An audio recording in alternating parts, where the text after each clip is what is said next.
I'm generally not a woo-woo kind of person. If I don't get something, I want to unpack it, get the facts. But the ocean, it's a part of me. You could say it runs in my blood. My grandmother was a freediver, an ama. She helped me feel its rhythm and understand how one breath could last a lifetime.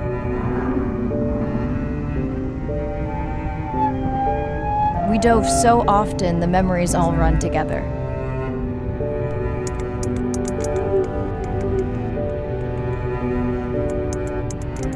Except one. When I wished I could stay down forever.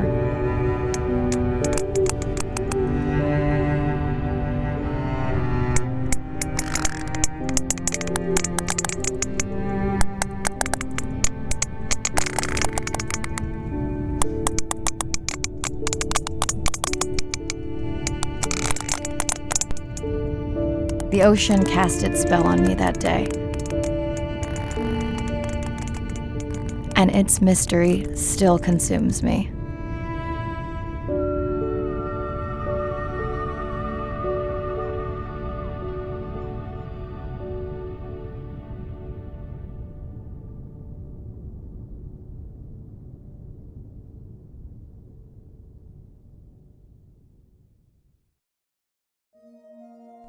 Day 1, submerged atoll, Western Pacific. It's great to be diving again. I'm anxious to find our sperm whale family and look in on our mother-to-be. I'm also excited to test out Andre's new tech. Ocean X is expecting a huge audience for our first live stream, given how bad things were in this region a few years ago. No pressure though, ready to dive.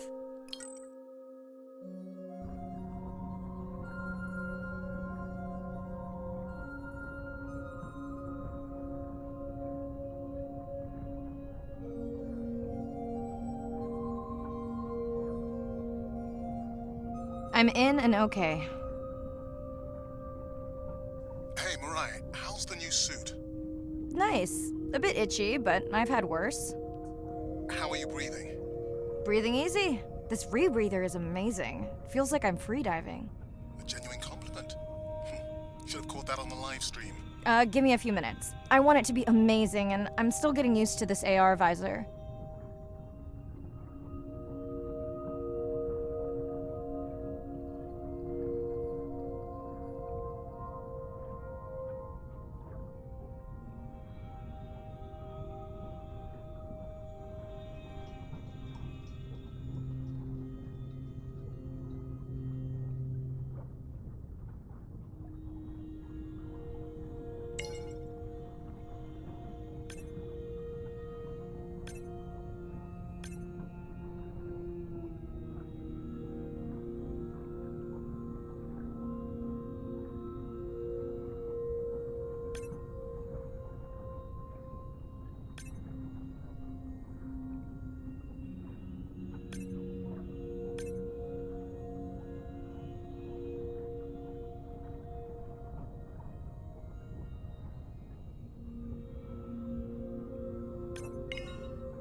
Done. How many scans before the AI is trained on a creature? It will vary. There are many factors that affect the confidence level of a match. So you don't know. Got it. Now point me to the buoy so I can try the hydrophones. I want to make sure all the tech is working before we stream. Irina, how you feeling? Haven't thrown up today. Well, it's still early. You gonna be okay with the live stream? I may let you do most of the talking. Once you reach the buoy, you can triangulate the sound of any animal. Clever. Thank you.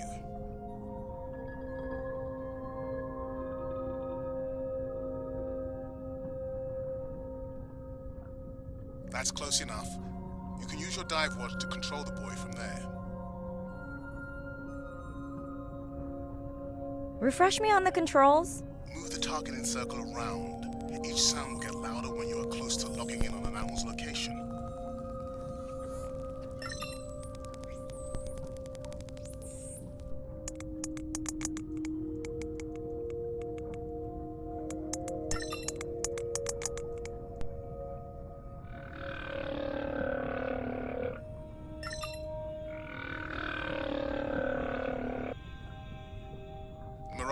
okay, I'm going to start the live stream.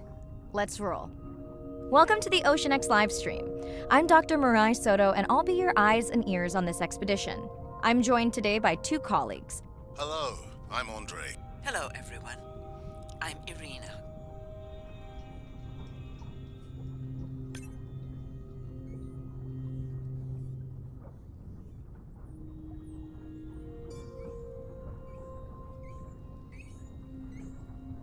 Don't get too jealous, folks, just because I'm swimming with dolphins. My grandmother always warned me that although they're cute, they can also be pranksters, and today, also very noisy. Can your AI parse through all those sounds? Not using this scanner, but I do have a new drone design that should be better at isolating the source of the sounds.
That looks to be a sperm whale.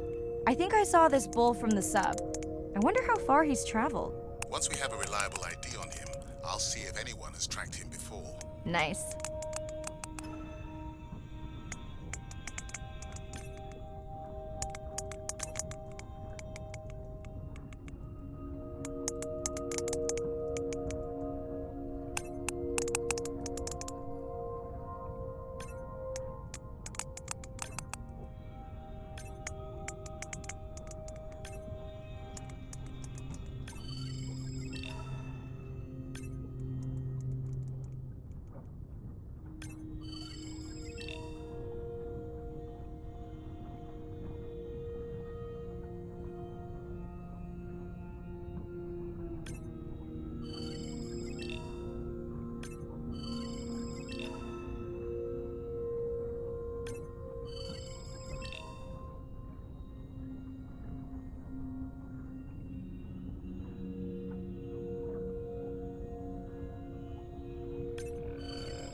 Looks like we've got our first singer. Fantastic.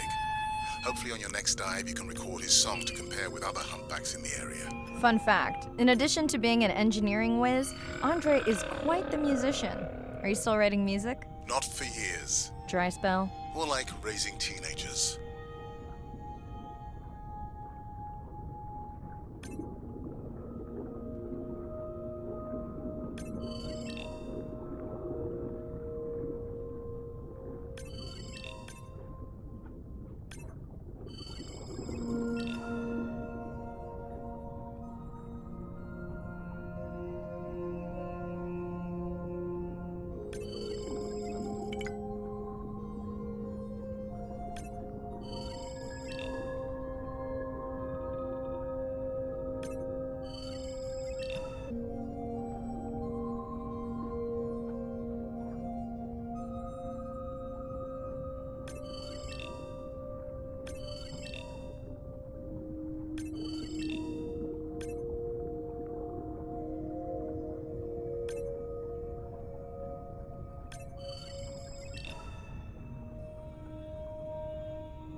Done. And maybe next time I can weigh in before on the number that we need to scan?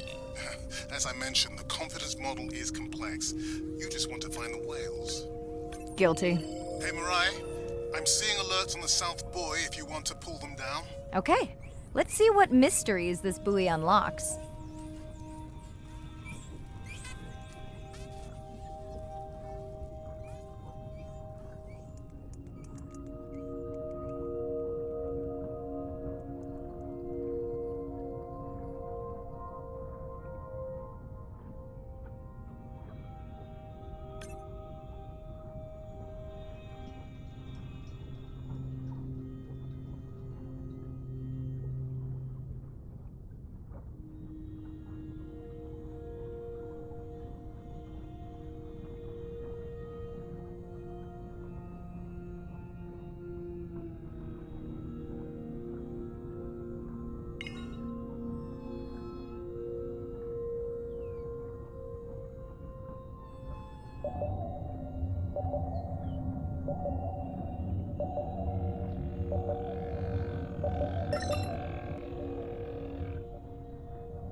What does that sound?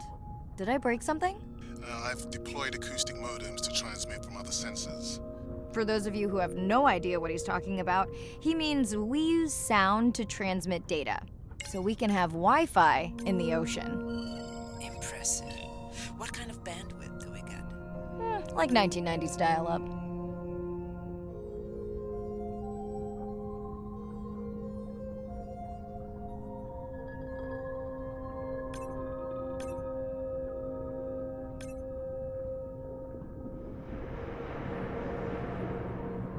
Ooh, company. Unbelievable. That sounds too close to be outside the research zone. One of the waypoints went down. Do you think that's related? Yeah, probably.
biochemical emittance triggered this whole area? Because of me. Not because of me, but because I configured the sensors to detect stress in the coral population.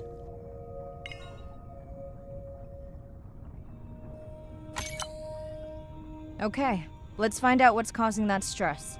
Mirai, please collect biosamples from any of the distressed corals. Happy to oblige. For those watching, these sensors help us understand what leads to resiliency in coral so we can help breed it into other species.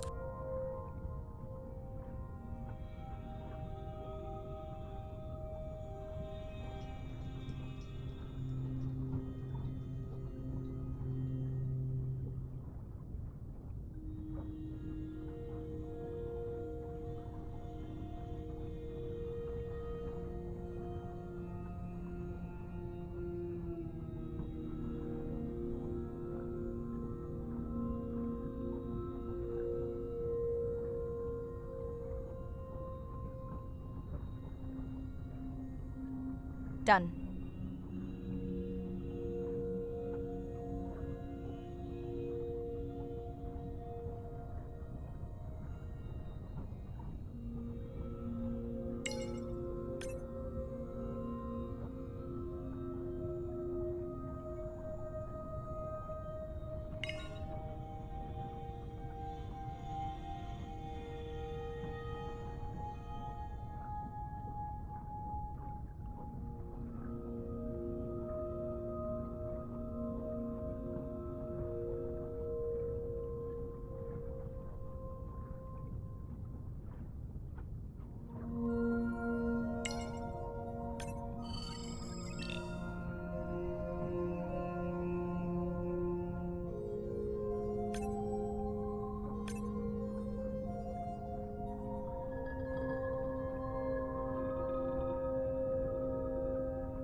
Red light must mean a serious alert.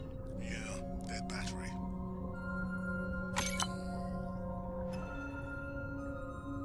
Whoa! Octopus! I think it went in that cave. I'd like to go in that cave. Let's be real. There's no way I'm not squeezing through here to follow that octopus. We'll definitely want to practice diver rescue at some point. Well, maybe. Mirai, please be careful.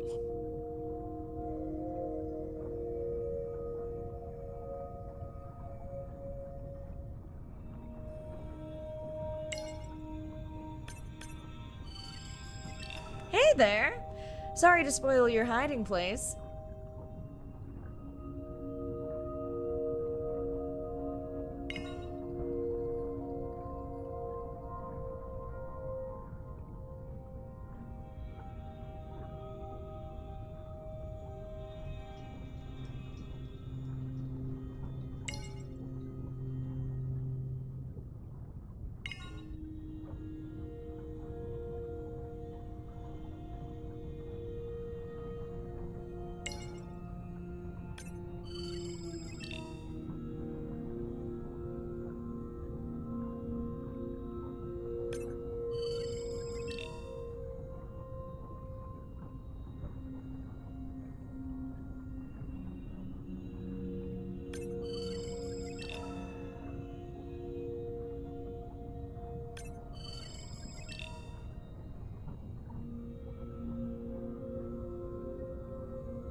Fun alert. Looks like some young dolphins are having a play date.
Hey guys, can I take a turn?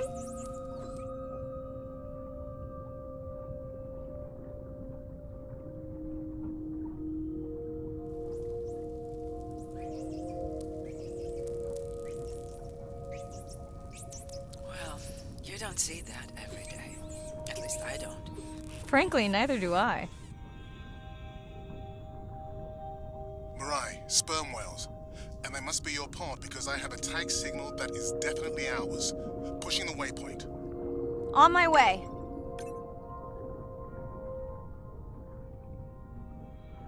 I'm hoping to reconnect with the sperm whale family, whom I have been tracking for years. I'm excited to check in on our mother-to-be.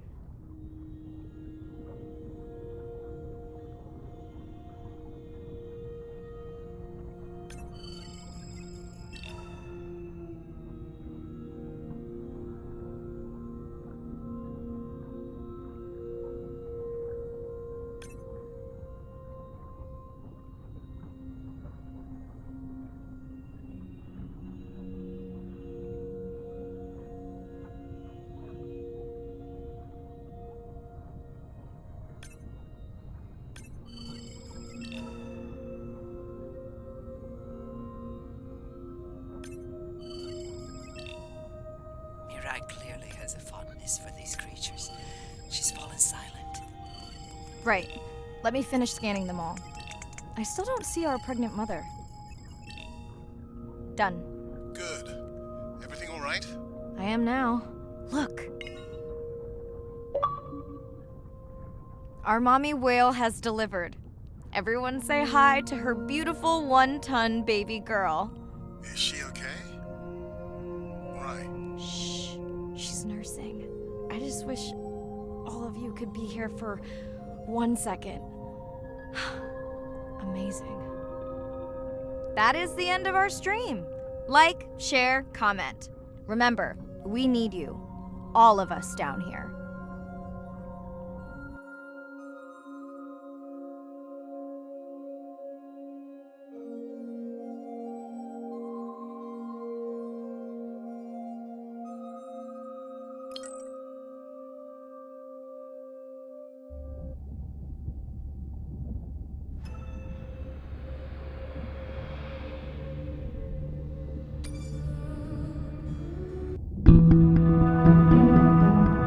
My family used to go to the beach every summer. For me, that was my favorite thing to do all year long, hearing the seagulls, the sound of the ocean pounding on the beach. For me, that was just grounding and relaxing and fascinating all at the same time.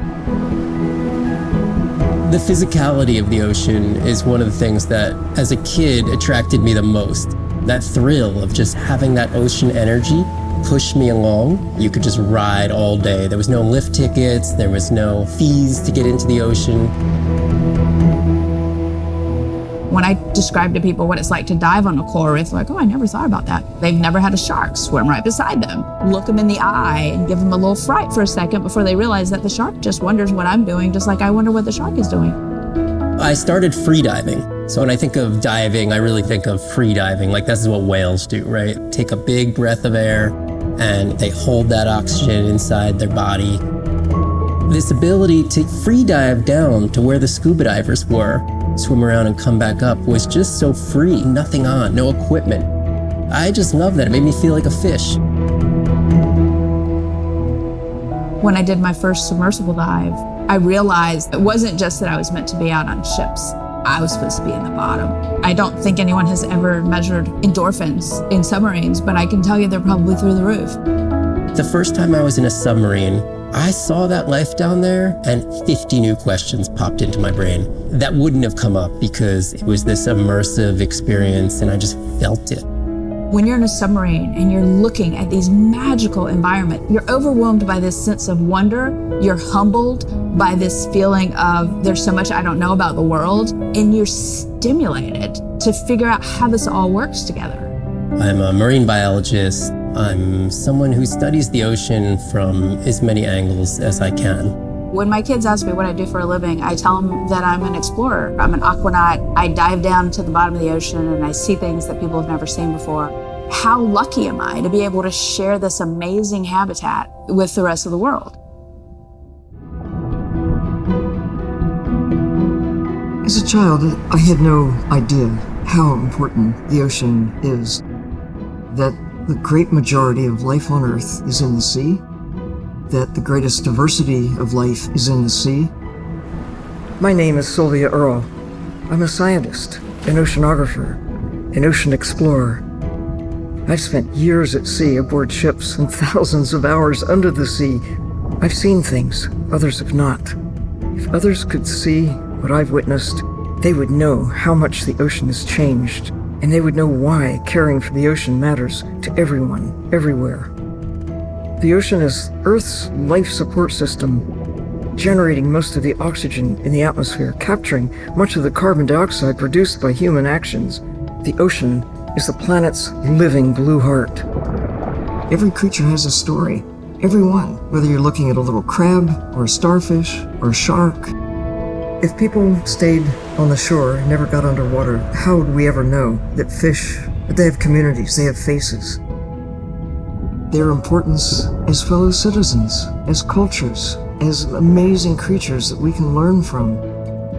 There's a lot of water we now know elsewhere in the solar system and elsewhere in space. But to have a liquid ocean with frozen polar areas, it's taken 4.5 billion years to shape the world in a way that is favorable to humankind. It's taken us about 4.5 decades to significantly unravel systems. No ocean, no life. No ocean, no us.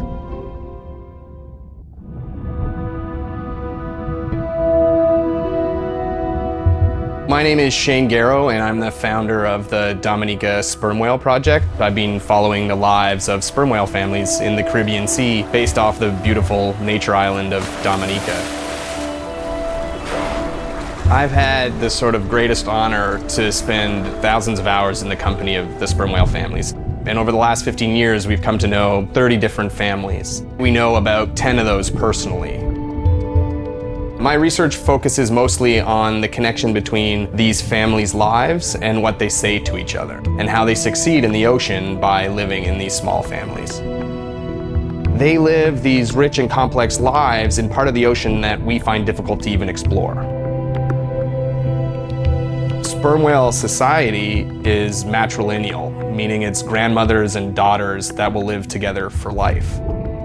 The young males live in the family until they're about teenagers, and then they go on this sort of open ocean wander for about 15 to 20 years before they are breeding age. But females will stay together for life. They communally raise and defend their babies, and they live in this sort of community of neighboring families just like we do. Behavior is what you do, but culture is how you've learned to do it. In the same way that we're all humans, but some of us eat with chopsticks and some of us eat with a fork. We're all still eating, but how we've learned to eat is importantly different. The secret for how these animals are surviving are these traditional behaviors, and that's why every calf counts. Every female calf is critically important, and each one of those that we lose so much potential. I think one thing that my research has shown is that our lives are really similar. The values that we have in our families, love your mom, be a good neighbor, learn from your grandmother's experience. And ultimately, life is about the quality of the relationships that you build with those around you, whether you're a whale or not. The secrets that my grandmother learned are helping me to survive now. Ensuring that these grandmothers survive to be grandmothers to share their stories, and ensuring that these babies live long enough to learn them is what's going to enable these animals to be around for a long time.